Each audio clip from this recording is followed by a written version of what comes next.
你好，又係我慳家人啊！歡迎你收睇我呢個慳人嘅專題，關於呢個聽力損失嘅第4輯嘅。咁啊，之前呢，我就講過乜嘢係聽力損失啦，點樣發現啦，亦都講到呢點樣去測試，有一個聽力曲線圖啊咁樣樣，仲有同你測試過究竟喺 Amazon 買嗰啲得唔得？咁而家呢，就同你講下啦，原來呢，喺加拿大呢，有一個好平可以買到一個 Hearing Aids，而係 Premium 靚嘢嗰隻喎。究竟呢個方法係點樣樣呢？其實相當之簡單㗎，聽落去你就知道㗎啦。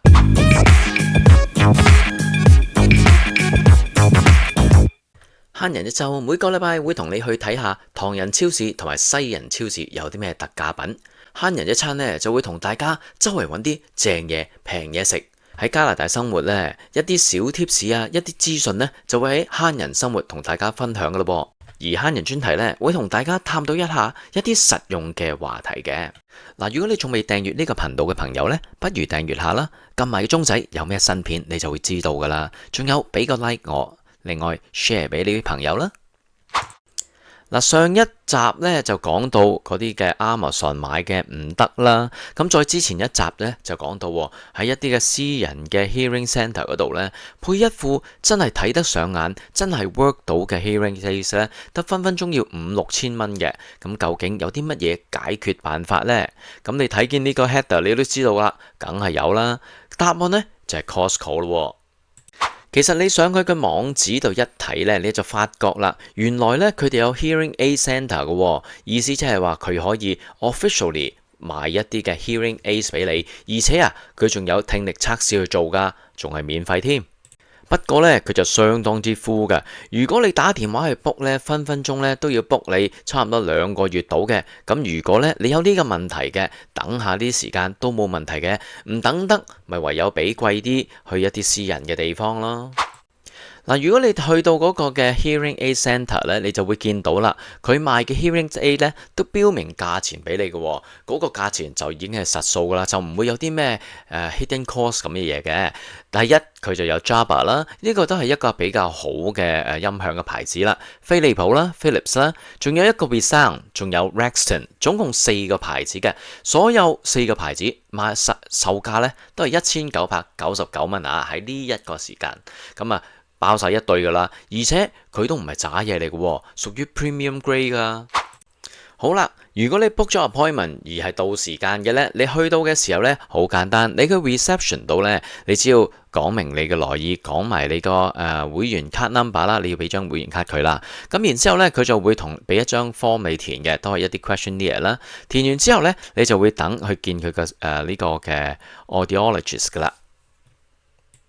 嗱，佢咧就會簡單咁同你做一個嘅外耳嘅檢測啦，亦都睇下你嘅耳仔有冇健康狀況啊，有冇問題嘅。然之後咧就會俾你入去個房度做嘅 sound test 噶啦。嗱，聽力測試嚟講咧，基本上同其他地方都係一樣啦。不過可能咧，你去其他地方有啲唐人地方咧，就會用中文嘅，呢度咧就會用英文嚟做一個溝通嘅語言嘅。咁做咗幾次測試之後，基本上咧都同之前我解釋嘅差唔多嘅。嗱，做完測試之後咧，佢就會即刻咧同你 go through 個 report 噶啦，咁同你解釋咧你嘅聽力嘅 result 係點樣樣嘅。嗱，如果確定你係需要一個助聽器呢，佢就會俾一啲嘅 model 嚟試嘅，例如呢，飛利浦啦，呢個就係我試嘅其中一個啦。嗱，每一個助聽器呢，唔同嘅牌子呢，對每個人嘅 effect 都未必一樣嘅，咁啊真係睇下個人喜好啦。咁我個人嚟講呢，試咗呢個飛利浦呢，我覺得呢就個聲呢就空洞咗啲，同埋呢就唔係咁集中啊，咁所以我就唔係咁覺得呢個係啱我。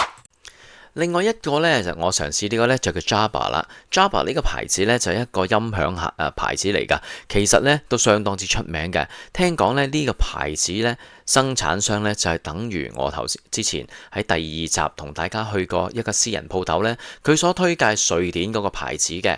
咁啊係咪呢？你就自己上網睇下啦。但係我覺得呢，呢一個對我嚟講呢，啲聲呢係比較好啲，但係呢又唔係最 perfect，因為我覺得另一個牌子會比較好啲噃。嗱，第三個試嘅牌子咧就係 Rexton 啦，我就覺得咧呢一個嘅聲音咧對我嚟講咧就最舒服嘅，而且咧就冇咁空洞，所以咧我就決定要呢個牌子啦。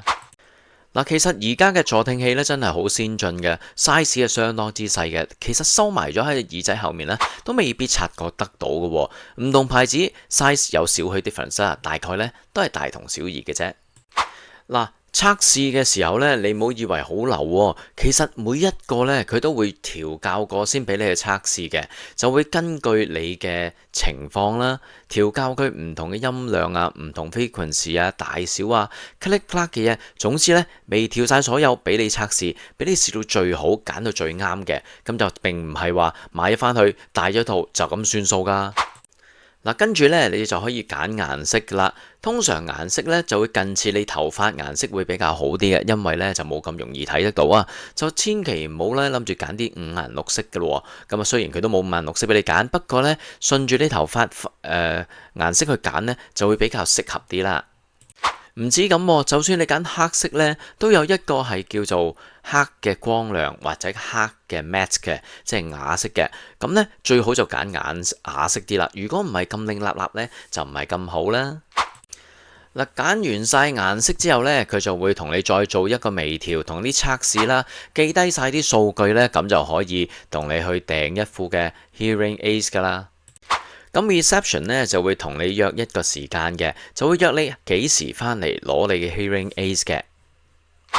好啦，當你去約翻去 appointment 去攞呢個 hearing aids 嘅時候，你會做啲乜嘢呢？首先呢，佢會俾一個咁嘅 headset 你去戴嘅，因為呢，佢要同你量度一下你嘅耳仔嘅大小啊、深入程度啊、左右啊，同埋去訓練嗰個 hearing aids，令到佢識得點樣去認你把聲，識得點樣做一啲最好嘅聲音俾你嘛。嗱，當日嘅情況點樣呢？我就要坐喺呢一個嘅喇叭前面，戴住嘅 headset，咁要望正個喇叭，咁喇叭呢就會產生唔同嘅聲音啦，俾你個 headset 去收嘅。咁然之後呢，你就會聽到佢個 headset 有啲咩轉變，然之後呢，佢就嗰個 audiologist 呢就會做一啲嘅微調，令到佢呢可以點樣切合你嘅最好嘅聆聽嘅環境嘅。嗱，你睇個 hearing aids 助聽器真係好鬼細嘅。嗱，因為我咧就唔係有一個特別嘅嚴重嘅聽力損失，所以咧就會用呢個 open dome 嘅，即係咧耳仔係會收集其他聲音啦，淨係加強某一啲嘅啫。所以咧你會見到咧佢係有啲窿喺個eardrum 嗰度嘅。如果咧聽力係相當之損失犀利咧，就要聽個 closed dome 由嗰個助聽器直接俾聲你嘅。咁但係咧，一般情況咧，呢啲咁嘅 open dome 已經得噶啦。嗱，其實佩戴咗咧，如果你係戴眼鏡嘅話咧，基本上真係好難睇得到噶。就算你望咧，都會淨係見到一條嘅少少嘅魚絲咧插咗喺你耳仔度嘅啫。咁所以咧，絕對唔會有啲咩唔好睇嘅問題嘅。好啦，咁其實咧，我哋如果攞呢個 hearing aids 係包括啲乜嘢咧？攞呢個 Rexton 嚟例子啊。首先我哋睇下啦，佢有一個好靚嘅盒嘅喎，一個咁嘅袋咧，袋晒所有嘢嘅。咁除此之外咧，呢個盒裏面咧，仲有一份嘅 menu 喺度裏面嘅，介紹呢一隻嘅 product 啦，係咪？咁就呢啲咧，通常咧就有排睇噶啦，所以咧擺埋一邊先。好啦，除咗呢樣嘢之外咧，我哋睇翻個袋裏面有啲乜嘢咯喎。呢個袋咧，其實都一個好似啲帆布咁啊，都幾靚仔嘅喎。開咗佢啦，哇！見到裏面啲乜嘢啦？首先咧，呢一個咧就係座台式嘅叉電器啦。咁你就俾你擺喺床頭度嘅，翻嚟嘅時候咧就咁擺嗰對 hearing aids 入去，咁就搞掂噶啦。另外咧有條電線咧係放你一個嘅旅行裝嘅。咁呢個咧就係嗰個叉電啦。咁仲有呢一個咧。呢一 set 嘢咧係包埋一個旅行裝嘅，唔係個個牌子都有嘅。Rexton 咧就包埋呢個旅行裝嘅叉電盒嘅。你開咗叉電盒嘅時候咧，你就會見到 hearing aids 喺呢度啦。咁啊，呢一個叉電盒咧，基本上咧係裡面可以 keep 到大概3日嘅電嘅。咁其實你應該知道啦，hearing aids 梗係要用電噶啦。呢一對嘅 hearing aid 咧，基本上咧就係有1日半嘅電嘅，即係話你1日半唔叉電咧都足夠用嘅。翻到屋企嘅話就擺入去啦，晾住咁就可以叉電嘅啦。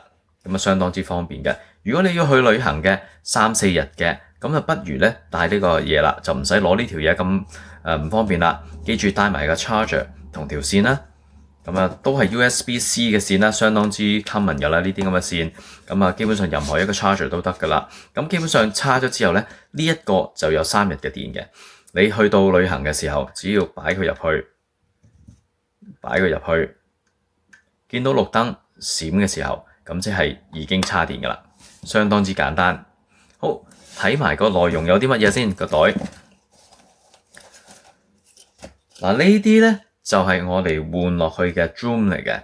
呢啲 Open Joom 咧喺 Costco， 如果你係 Costco 嘅客人，你喺 Costco 嗰度配嘅時候咧係永世 lifetime 保用嘅。點樣保用法啊？即係話你用完嘅時候咧，你直接去 Costco 話我用晒啦，咁佢就會俾啲新嘅你噶，完全唔使收錢嘅，相當之好噶。呢一樣嘢咧，我覺得喺其他嘅鋪頭未必做到嘅。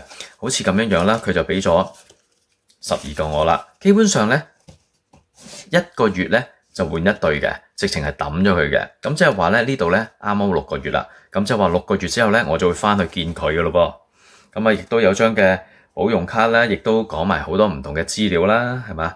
咁就即係你一個尊貴嘅客戶啦。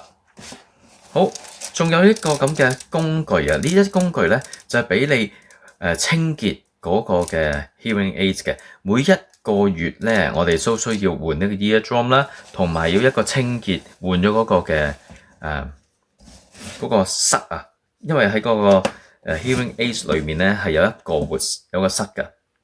譬如嗱，呢一個 hearing aids 咧，掹走咗呢個嘅時候咧，你見到呢度有個白色一個圈嘅，呢一個圈咧就要換嘅。咁我哋1個月咧就換完一次嘅。好啦，收翻埋呢個先嚇。咁換嗰啲塞咧就係呢度啦。同樣呢樣嘢喺 Costco 配咧都係免費嘅，都係 lifetime 嘅。咁所以咧你一用完咧你就可以去揾佢噶啦。點鬼樣開咧？係啦，咁樣撻開。一支就代表你可以換一次。其實咧佢係點樣咧？每一支嘅時候，你會見到有一邊咧係得一粒的平嘅 ，OK？ 一邊咧其實嗰粒白色嘢就喺度嘅。你需要換嘅咧就係點樣換法咧？就係拆咗之後，用呢邊吉住入去，咁佢就會跟咗嗰粒白色嘢出嚟噶啦。然之後咧就換呢粒新嘅入去，一篤。咁佢就黐咗過去噶啦。詳細遲啲揾個機會咧，就示範俾大家睇下點樣去清潔同護理嘅。好，除咗呢啲之外，仲有啲乜嘢啊？仲有多 pack 啦，即係總共 total 有2 pack。咁啊冇噶啦，基本上成個袋咧就係咁多啦。咁呢一 set 嘢全部咧價錢咧都係1999蚊，當然咧就要加稅嘅。咁啊點樣可以減免啲嘅價錢咧，或者收平啲咧？咁啊，一陣間咧，再同大家講下啦。嗱，之前都講過啦，成對 hearing aids 咧就1999蚊啦。咁其實你係咪要俾晒呢？唔係喎，如果你安省嘅居民呢，好消息啦，因為安省咧其實係有 cover 噶部分啦，唔係全部 cover 啲乜嘢呢？你上去安省嘅 website 度咧，你就會見到啦。你點樣去 qualify 呢？你只要係一個嘅安省嘅居民，你有 health card，咁你就可以得到呢個 coverage 嘅喎。咁最緊要啦，你係要證明到你係有咁嘅需要嘅。如果你冇情走去整對咁嘅 hearing aids，即係嘥政府錢，咪即係嘥我哋啲錢。咁究竟 cover 幾多呢？佢就每一邊嘅耳仔呢，佢都會 cover 到500蚊嘅喎。當然啦，你會睇到呢，佢就話你要 approve 咗先，然之後呢，佢就會 cover 75% 嘅 cost 嘅。咁既然每一邊呢 up to 500蚊嘅話，即係話你如果2隻都需要嘅，咁啊 cover 咗1000蚊嘅咯喎。1999蚊減咗政府 cover 嘅1000蚊呢，咁即係話你嗰對 hearing aids 999蚊咋。咁當然啦，如果你想得到呢個資助呢，你一定要填 form 噶，但係唔使驚，因為呢 Costco 會幫你做晒所有嘢嘅，佢會填晒啲 form，然之後呢就叫你簽名，跟住呢佢就會俾一份嘅 copy 你，然之後咧就叫你翻去俾你個家庭醫生簽嘅，因為你個家庭醫生咧都要去證明你係有呢個 hearing 嘅問題嘅。咁所以咧，你攞咗雙 form 之後咧，就可以帶俾你嘅家庭醫生，俾個家庭醫生咧簽翻個名，證實咗之後咧，你退翻個 form 還翻去俾呢個嘅即係你攞呢個 hearing aid 嘅時候咧，帶埋個 form 俾翻 Costco，咁佢就會幫你搞掂晒，自動去申請呢1000蚊噶啦。咁你就唔需要做任何嘢，你淨係需要俾翻個餘額就搞掂噶啦。仲有喎，如果你咧就有 health coverage 咧，即係其他嘅 health insurance 咧，例如你公司啊，或者你喺邊度買咗啲咩保險啊，或者你嘅配偶有呢個 health coverage 俾你嘅時候咧，咁你可以查下喎，分分鐘咧佢都有一個 coverage 嘅喎。如果佢係保到你個1000蚊咧，咁你成副 hearing aids 咪即係唔使錢咯。呢啲嘅私人嘅保險呢，佢大概呢就應該會 cover 到500蚊一次嘅，咁就基本上呢，可能5年呢你可以 claim 一次啦。咁計埋呢，如果你又有500蚊，你老婆又有一個500蚊嘅 coverage 俾你嘅時候，咁成副嘢就唔使錢噶啦。好啦，作為總結啦，成個嘅系列呢，主要係想同大家分享下，如果你有聽力損失嘅時候呢，其實喺加拿大係一個簡單嘅方法㗎，亦都唔係好貴。如果你唔正視呢個問題呢，可能會令到你嘅耳仔呢更加之嚴重嘅時候呢，第陣時有啲咩醫郁就唔係咁好啦。咁好啦，如果講個價錢嚟講呢，其實呢安省嘅 coverage 咧都幾好嘅。如果你去即係出面啲普通嘅私人嘅診所咁樣啦，你可以得到嘅呢就係一個premium 嘅 service， 十分之好嘅 service， 但係呢價錢呢就有翻咁上下啦，起碼你要俾5至7千蚊先可以有一副相當之好嘅助聽器啦。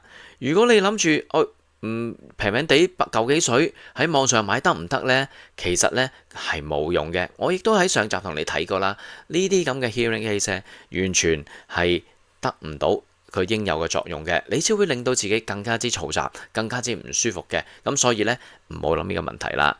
咁最好嘅解決方法呢，就係用我呢個方法啦，就喺 Costco 嗰度買啦。因為 Costco 呢，佢服務係相當之周到嘅，而且價錢呢真係相當之抵嘅。佢賣俾你嘅 quality 呢，佢啲嘅hearing aids 嘅 grade 呢，係基本上等同你去呢個私人診所買嘅差唔多中上嗰個咁嘅級數嘅。咁啊，係咪最頂尖級數呢？我就唔敢講，但係肯定係中上嘅，因為佢已經做到好多嘅調校，好多微調啊。上次我去呢Costco 呢，佢再叫我翻去呢覆多次診，因為呢就會幫我呢睇下有啲咩需要調校嘅。亦都喺嗰段時間呢，我就講咗一啲我用咗2個禮拜之後發生嘅問題啊，或者一啲嘅 issue 咁講俾佢聽啦。佢亦都好好咁樣喺個機器嗰度咧就調校咗，因為咧你有啲咩問題咧，你隨時打俾佢，或者係同佢 book appointment 咧，佢都可以調校你個 program，令到佢更加之適合你嘅。例如我聽嘅時候咧，我覺得啲音太響咧，佢就可以幫我調校翻低啲啦。或者我唔想聽到自己回音把聲咧，佢又可以同我 train 到嗰部機咧識得分辨我自己嘅聲音，或者係人哋嘅聲音。如果係我嘅聲音呢，佢就會減低而唔播出嚟，其他呢就會 amplify 喎，所以都幾鬼死 AI 㗎。咁啊，最緊要呢就係呢樣嘅嘢可以幫到你正常日常生活，令到你更加之可以重投呢個社會，有一個好嘅 social life 啦。嗱，如果大家對於呢個 hearing aids 有啲咩唔明啊，或者有啲咩意見啊，有啲咩想問嘅時候呢，不妨喺留言度話俾我聽。我作為一個用家呢，就會解答你嘅問題。記住啊，我唔係買嘢㗎，我唔係 sales 嚟㗎，所以呢，冇收廣告費，乜都冇嘅，純粹係同大家分享下我用過點樣可以有一個好平嘅價錢去整一對咁嘅 hearing aids 幫助我自己嘅。好啦，我係慳家人。如果你有啲咩嘢嘅，記住留言話俾我聽啦。仲有啊，如果有啲咩想聽嘅，不妨都留言，我係試下揾下有啲咩方法去俾一啲好嘅答案你哋啦。好啦，呢條片就去到呢度啦。請大家訂閱、點讚、留言、分享俾你嘅朋友啦。係咁啦，下次再見，拜拜。